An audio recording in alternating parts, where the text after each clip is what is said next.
কখনো ডোকলাম, কখনো লাদাখ, কখনো গালওয়ান।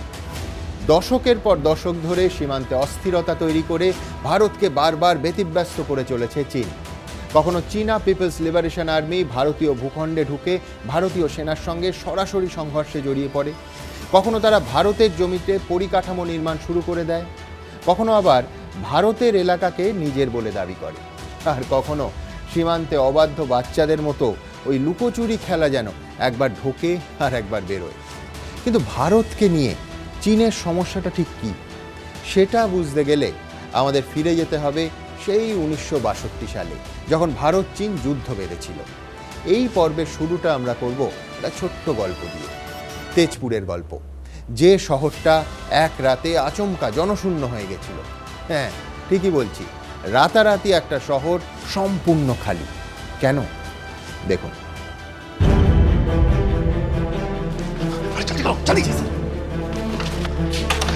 क्या कर रहे हो यार? सॉरी सर, जल्दी जल्दी जल्दी जल्दी करो, आ जाओ जल्दी आओ। जितने रोड है सारे थालियां भर लो और सारी बेटियां बाहर निकलो, सारे डाल लो बेटी के अंदर। लेकिन सर ऐसा बाहर क्यों? सारे रोड जलाने, जल्दी करो, उठाओ वहां से जल्दी, वो भरी बेटियां बाहर लेके जाओ।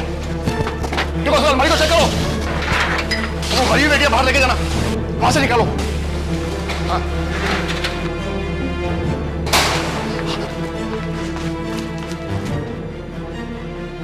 একটা ব্যাংকের ম্যানেজার হঠাৎই ব্যাংকের সমস্ত টাকা পুড়িয়ে দিলেন, রাতারাতি সব ছাই। হ্যাঁ, এমন অদ্ভুতুরে ঘটনাই ঘটেছিল আসামের তেজপুরে। কেন বলুন তো? ব্যাংকে ডাকাত পড়েছিল? না। ব্যাংক লুটের চেষ্টা হয়েছিল? তাও না। আসলে ব্যাংক ম্যানেজারের মনে ভয় ঢুকেছিল যে চীন সেখানে হামলা চালাতে পারে, আর তেমনটা হলে ভারতের টাকা চীনের হাতে গিয়ে পড়বে। আর তাই শত্রুর হাত যাতে শক্ত না হয়, সেই জন্য ব্যাংকের সমস্ত টাকা পুড়িয়ে ছাই করে দিয়েছিলেন ম্যানেজার, একেবারে ছাই। डालो डालो जल्दी करो, बेटी के सारे नोट निकाल के डाल दो उसमें।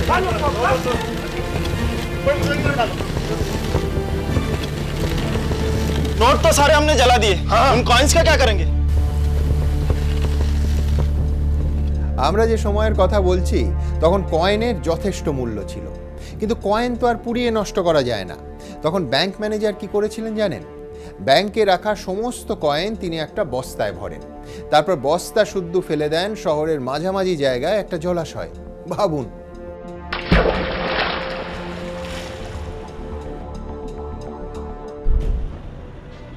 শুধু এই ব্যাংকের ম্যানেজারই নন, তেজপুরের সব বাসিন্দাই তখন যে কোনো সময় চীনা হামলার ভয় কাঁপছিলেন। তাদের তখন একটাই আশঙ্কা, চীন তেজপুর দখল করে নেবে।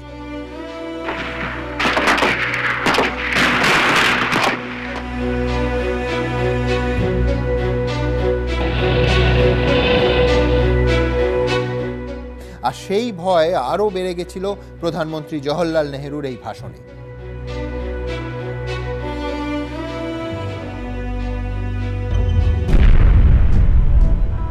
इस वक्त कुछ असम के दरवाजे पे दुश्मन है और असम खतरे में है। इसलिए खास तौर से हमारा दिल जाता है हमारे भाइयों बहनों पर जो असम में रहते हैं, उनकी हमदर्दी में, क्योंकि उनको तकलीफ उठानी पड़ रही है और शायद और भी तकलीफ उठानी पड़े। हम उनकी पूरी मदद करने की कोशिश करेंगे और करेंगे, लेकिन कितनी ही हम मदद करें, हम उनको तकलीफ से नहीं बचा दें। 1962 19 আর 20 অক্টোবরের মাঝখানের সেই রাত ভারতকে আচমকা আক্রমণ করল চীন।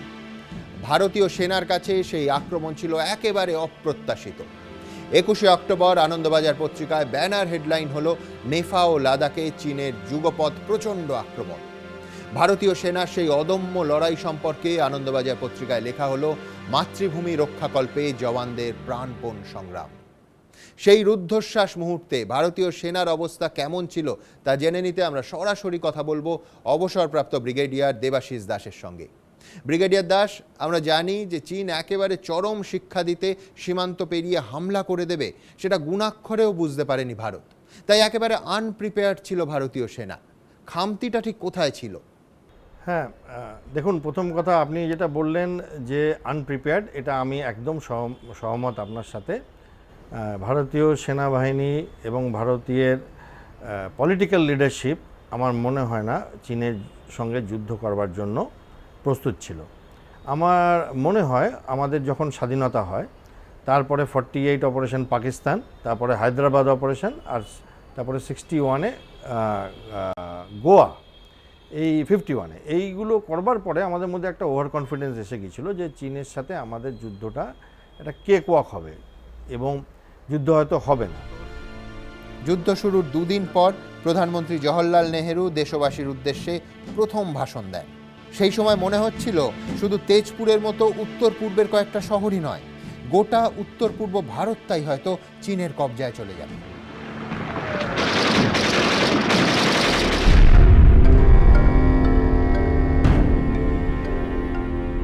भाइयों बहनों साथियों और हम वतनों, हमारे सीमा पर जबरदस्त हमले चीनी फौजों ने किए हैं और करते जाते हैं। जहां के एक बहुत ताकतवर दुश्मन, जिसको ज़रा फिक्र न शांति की थी न शांति के तरीक़ों की, उसने हमें धमकी दी और उस धमकी पर अमल भी किया। इसलिए वक्त आ गया है कि हम इस खतरे को पूरी तौर से समझें।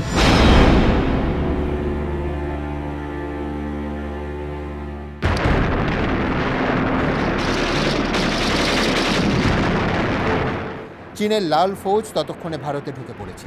অক্টোবরের হাড় কাঁপানো ঠান্ডায় ভারতীয় সেনারা যে কি ভয়ঙ্কর প্রতিকূলতার মধ্যে লড়ছিলেন তা অরুণাচলের তাওয়াংয়ে দাঁড়িয়ে চাক্ষুষ করেছিলেন যুদ্ধ বিষয়ক সংবাদদাতা বিজি ভার্গিস। হাড় হিম করা সেই গল্প শুনলে আজও শিউরে উঠতে হয়। ये अक्टूबर की बात है, अक्टूबर और नवंबर, और काफ़ी ऊंचा है, 15-16 हज़ार फीट, बहुत ठंड। वो शर्ट स्लीव्स में या एक हल्का से पुलोवर पहन के, जिम शूज, सॉक्स से काम वो कर रहे। उनके पास सब चीज़ की कमियां थी। যুদ্ধ শুরু হতে না হতেই একটা জিনিস একেবারে জলের মতো স্পষ্ট হয়ে গেছিল যে ভারতীয় সেনার পক্ষে চীনের মোকাবিলা করা কার্যত অসম্ভব। আর সেইটা আরও পরিষ্কার হয়ে যায় যখন চীনের পিপলস লিবারেশন আর্মি বিস্তীর্ণ এলাকা একে একে দখল করতে শুরু করে আর নিজেদের লাল ঝান্ডা পুঁতে দেয়। চীনের আক্রমণের মুখে সাধ্যের বাইরে গিয়ে লড়েছিল ভারতীয় সেনা। 22শে অক্টোবর আনন্দবাজার পত্রিকার শিরোনাম হয়েছিল প্রতি ইঞ্চি ভূখণ্ডের জন্য ভারতীয় জওয়ানদের মরণপণ। 26শে অক্টোবর লেখা হয়েছিল চীনা সেনার কবলে মঠনগরী তাওয়াং, সমগ্র নেফা রণক্ষেত্রে পরিণত, প্রতিকূলতা সত্ত্বেও লাদাখে ভারতীয় জওয়ানদের প্রবল প্রতিরোধ। কিন্তু চীনের তুলনায় ধারে ভারে কয়েকশো মাইল পিছিয়ে থাকা ভারতীয় সেনাবাহিনীর পক্ষে যে এইভাবে বেশি দিন টানা সম্ভব নয় তা বুঝতে পারছিল দিল্লি।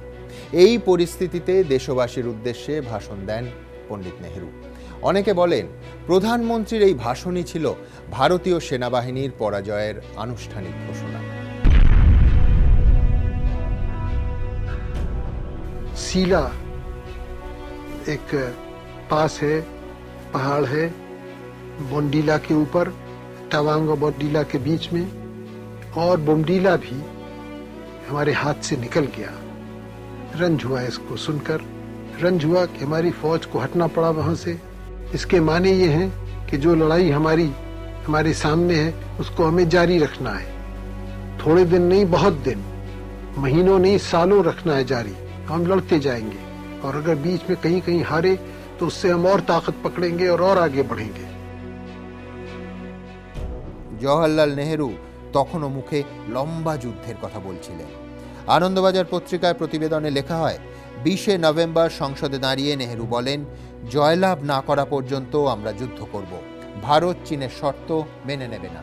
কিন্তু উল্টো দিকে চীন মোটেই রাজি ছিল না এই যুদ্ধ বেশি দিন টানতে।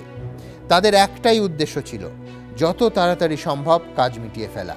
20শে নভেম্বর রাতে চীনে নিযুক্ত ভারতের রাষ্ট্রদূতকে ডেকে পাঠানো হয়। তাকে ডেকে পাঠিয়ে চীনের প্রধানমন্ত্রী চৌ ওয়েন লাই জানিয়ে দেন মাঝরাতেই যুদ্ধবিরতি ঘোষণা করে দেবে চীনা সেনা।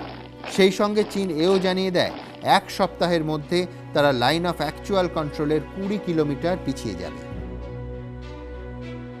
সেই লড়াই ছিল কার্যত অসম। একদিকে অত্যাধুনিক অস্ত্রশস্ত্র নিয়ে চীনের বিশাল সেনাবাহিনী, আর তার সামনে কার্যত মানধাতা আমলের অস্ত্র নিয়ে রুখে দাঁড়ানো ভারতীয় সেনা। মাত্র বছর 15 আগে স্বাধীন হওয়া একটা দেশের সেনাবাহিনীর কাছে তখন হিমালয়ের ওই 14,000 ফিট উচ্চতায় কনকনে ঠান্ডার মধ্যে লড়ার পর্যাপ্ত পোশাক পর্যন্ত ছিল না। কিন্তু সেই অসম লড়াইতেও চীনকে বিনা যুদ্ধে 1 ইঞ্চি জমিও ছেড়ে দেয়নি ভারতীয় সেনা। 13 নম্বর কুমায়ুন ব্যাটালিয়নের সি কোম্পানির মেজর শয়তান সিং কিংবা গাড়োয়াল রাইফেলসের রাইফেলম্যান জসবন্ত সিং রাওয়াতের মতো বীর যোদ্ধারা শেষ রক্তবিন্দু পর্যন্ত লড়াই করে শয়ে শয়ে চীনা সেনাকে ধরাশায়ী করেছিলেন। আক্ষরিক অর্থেই তারা সেদিন হয়ে উঠেছিলেন একজন সুপারম্যান। 62 যুদ্ধে ভারতীয় সেনাদের সম্পর্কে যত পড়েছি তত অবাক হয়েছি। মনে আছে আর্কাইভ ঘাঁটতে গিয়ে সেই সময় আনন্দবাজার পত্রিকার একটি হেডলাইন থেকে চোখ সরাতে পারিনি। লেখা হয়েছিল, রক্তসিক্ত রণক্ষেত্রে আত্মোৎসর্গের অমর কাহিনী। 23 নভেম্বর আনন্দবাজার পত্রিকায় ব্যানার হেডলাইন হলো, রণাঙ্গনে আপাতত গুলি চলা বন্ধ। কিন্তু ততক্ষণে এই যুদ্ধে ভারত অনেক কিছু হারিয়ে ফেলেছে।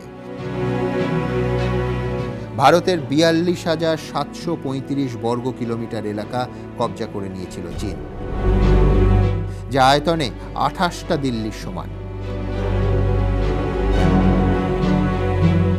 চীনের সঙ্গে যুদ্ধে নিহত হন 1,383 জন ভারতীয় সেনা, গুরুতর আহত হন 1,047 জন জওয়ান।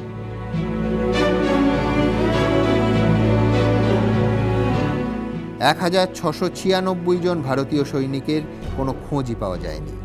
প্রায় 4,000 ভারতীয় সৈনিককে যুদ্ধবন্দী হওয়ার অপরিসীম যন্ত্রণার মধ্যে দিয়ে যেতে হয়েছে। যুদ্ধে হেরে গেছিলাম আমরা।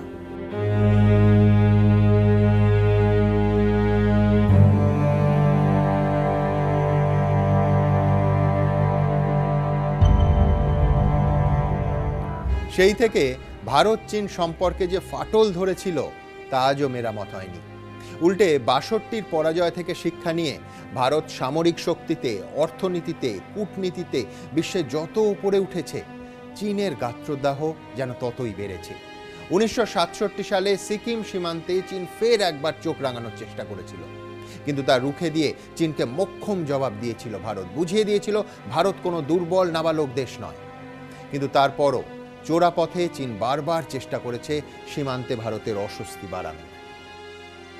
2020-র 15 জুন রাতের অন্ধকারে গালওয়ান সীমান্ত দিয়ে ভারতে ঢুকে ভারতীয় সেনার ওপর অতর্কিতে হামলা চালায় চীনা ফৌজ।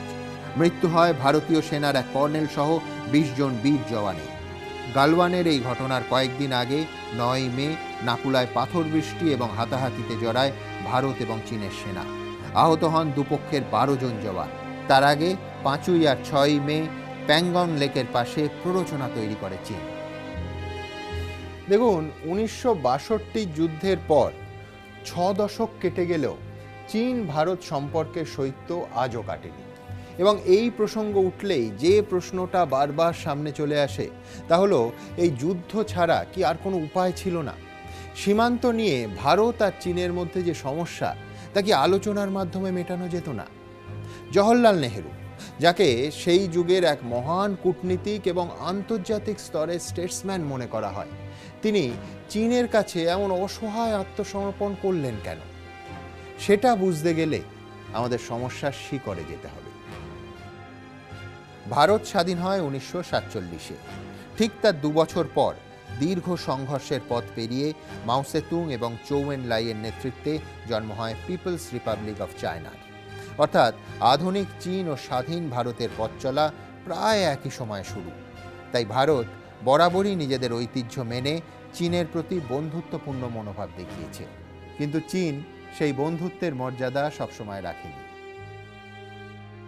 1950 সালে চীন এমন একটা কাণ্ড ঘটায় তা কেউ কল্পনাও করতে পারেনি। ভারত ও চীনের মধ্যে অবস্থিত স্বাধীন তিব্বত দখল করে নেয় বেজিং। জবরদখল করা মাত্র তিব্বতকে নিজেদের অঙ্গরাজ্য বলে ঘোষণা করে দেয় চীন। চীনের সেই আগ্রাসনের খবর 1950 সালের 14 নভেম্বর আনন্দবাজার পত্রিকার প্রথম পাতায় প্রকাশিত হয়েছিল। শিরোনাম ছিল, চীনাদের পরিচালিত তিব্বতী বাহিনীর লাসায় প্রবেশ। শুরু থেকেই তিব্বতীদের সর্বোচ্চ ধর্মগুরু দলাই লামার কর্তৃত্ব খর্ব করতে শুরু করে চীন। তিব্বতে চীনের দখলদারি মুহূর্তের মধ্যে দুনিয়ার মানচিত্রটাকে ওলটপালট করে দেয়, যার জেরে সব থেকে বেশি প্রভাবিত হয় ভারত। চীনের তিব্বত দখল ভারতের সীমান্ত সুরক্ষাকে প্রশ্নের মুখে দাঁড় করিয়ে দেয়।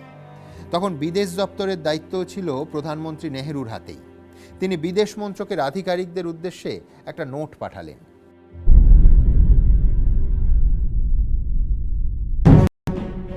भारत और दुनिया की कोई भी ताकत तिब्बत पर चीन के हमले को रोक नहीं सकती।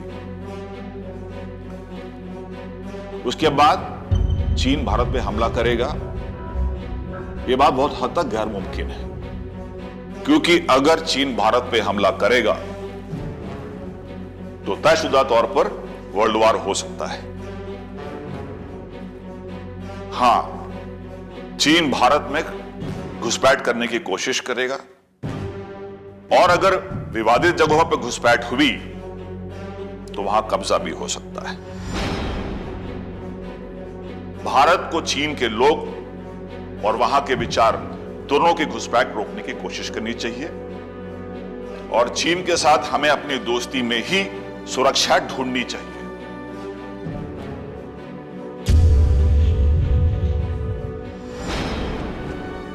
চীন তিব্বত দখল করে নেয়ার পরও প্রধানমন্ত্রী নেহেরু সীমান্ত সমস্যা নিয়ে চীনের সঙ্গে আগবাড়ি আলোচনায় বসতে রাজি ছিলেন না। তার বক্তব্য ছিল, দেখছি চীন যতক্ষণ না সীমান্ত সমস্যা নিয়ে ভারতের সঙ্গে নিজে থেকে কথা বলতে চাইছে ততক্ষণ ভারত কোনো আগ্রহ দেখাবে না। কিন্তু নেহেরুর এই ভাবনার সঙ্গে আবার মোটেই একমত ছিলেন না তাঁরই মন্ত্রিসভার সদস্য স্বরাষ্ট্রমন্ত্রী সর্দার বল্লভভাই প্যাটেল। 1950 সালে প্রধানমন্ত্রী নেহেরুকে চীন সমস্যা নিয়ে একটা চিঠি লেখেন প্যাটেল। प्रिय जवाहरलाल नेहरू, चीन सरकार ने हमें जाल में उलझाने की कोशिश की है। मेरा यह मानना है कि चीन हमारे राजदूत के मन में ये झूठा भरोसा कायम करने में सफल रहा है कि वो तिब्बत की समस्या को शांति के साथ सुलझाना चाहता है।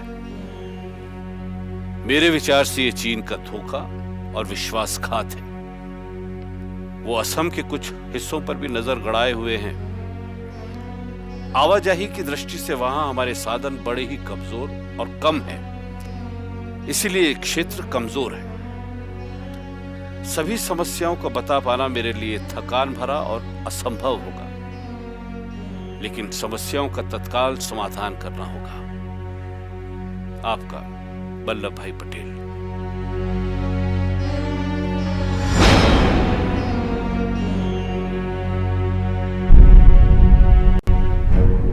এখন নেহেরুর এই ভাবনার সঙ্গে তার দলের একটা বড় অংশ একমত ছিলেন না। এর মধ্যে ছিলেন সর্দার বল্লভভাই প্যাটেলও। তারা কি চীনের মনোভাব অনেক আগে থেকেই বুঝতে পেরেছিলেন, নাকি দিল্লির শীর্ষ নেতৃত্বে প্রায় সবারই কম বেশি চীনকে চিনতে ভুল হয়েছিল? এই গুরুত্বপূর্ণ প্রশ্নের উত্তর খুঁজতে আমরা এবার সরাসরি কথা বলবো কলকাতা বিশ্ববিদ্যালয়ের অধ্যাপক ইতিহাসবিদ কিংসুক চট্টোপাধ্যায়ের সঙ্গে। কিংসুকবাবু, চীনকে চিনতে এত বড় গোলমাল হয়ে গেল কেন? এটা কি চীনের কৃতিত্ব নাকি দিল্লির ব্যর্থতা? চীনের মন জটিল পেঁচালো কি না সেটা তখন বোঝার মতন ভারতবর্ষের অবস্থা আসেনি। 1949 সালে কমিউনিস্ট শাসন, মানে কমিউনিস্ট বিপ্লবের মধ্যে দিয়ে যারা নতুন ক্ষমতায় এলো তারা সম্পূর্ণ অপরিচিত ছিল। ভারতের বিদেশ মন্ত্রকের লোকেরা এবং ভারতের ক্যাবিনেটের লোকেরা প্রায় সবাই হাতড়াচ্ছে, প্রধানমন্ত্রী নেহেরু সমেত।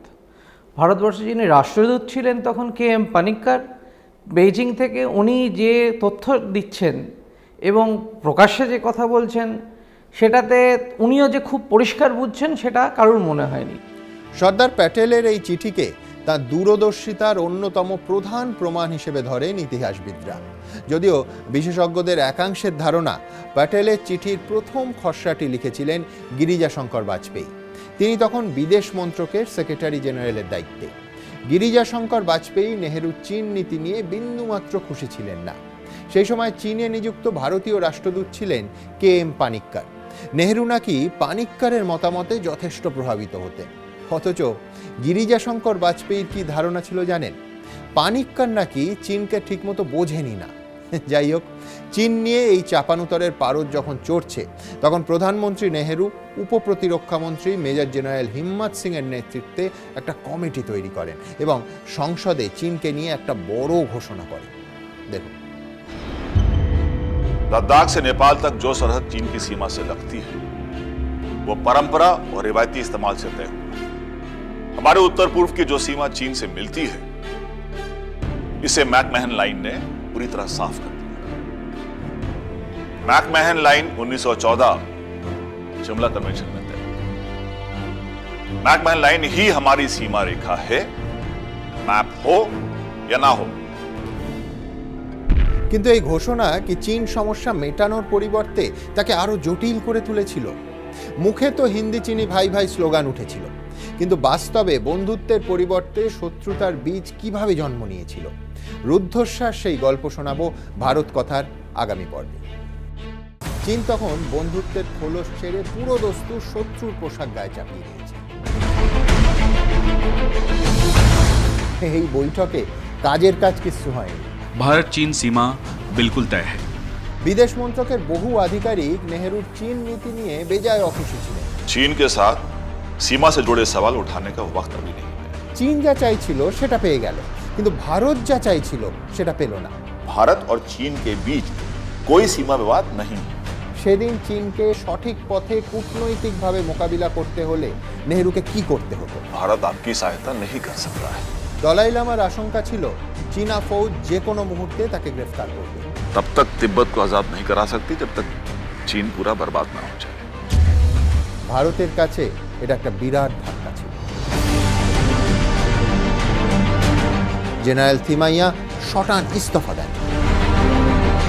কি ছিল সেই চিঠিতে? ভারত চীনের সেই প্রস্তাব মেনে নিলে কি হতো?